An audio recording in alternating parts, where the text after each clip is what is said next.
అప్పుడే జన్మించిన శిశువు ఏడుస్తున్నప్పుడు అతని శరీరం మొత్తం నిమగ్నమై ఉంటుంది.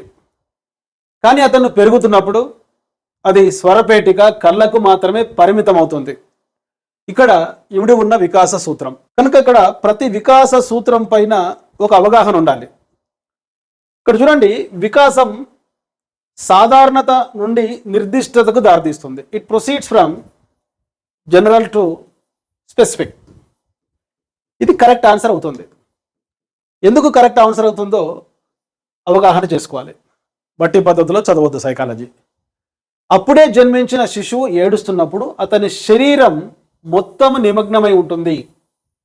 There is diffused body movements, general body movements followed by specific movements. చూడండి, ఇక్కడ అప్పుడే జన్మించిన శిశువు ఏడుస్తున్నప్పుడు శరీరం మొత్తం కూడా కదిలిస్తూ ఏడుస్తుంటాడు.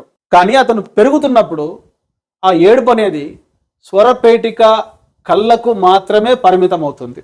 ఇక్కడ గమనించండి, సాధారణ మొత్తం శరీరం నుండి నిర్దిష్టతకు అంటే స్వరపేటిక కళ్ళకు అది పరిమితం అవుతుంది అన్న ఉదాహరణ వికాస సూత్రాలలో సాధారణం నుండి నిర్దిష్టతకు కొనసాగే సూత్రం.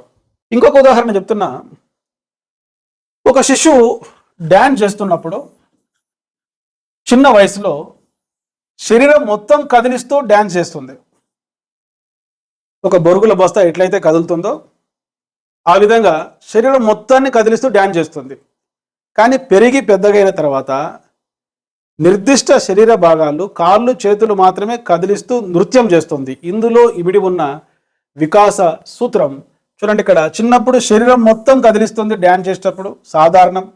అయితే పెరిగి పెద్దగైన తర్వాత కాళ్ళు చేతులు మాత్రమే కదిలిస్తుంది, నిర్దిష్ట శరీర భాగాలు ఉపయోగిస్తుంది. కాబట్టి ఈ ఉదాహరణ దేనికి సంబంధించిందంటే సాధారణం నుండి నిర్దిష్టతకు కొనసాగే సూత్రం. ఇంకొక ఉదాహరణ గమనించండి. ఒక శిశువు చిన్న వయసులో ఒక బొమ్మను పట్టుకోవడానికి 2 చేతులు ఉపయోగిస్తుంది.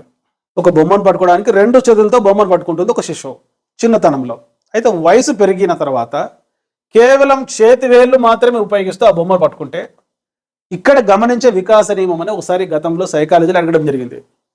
చిన్న వయసులో 2 చేతులతో బొమ్మ పట్టుకునే శిశువు వయసు పెరిగిన తర్వాత చేతి వేళ్లను మాత్రమే ఉపయోగిస్తూ బొమ్మ పట్టుకుంటుంది.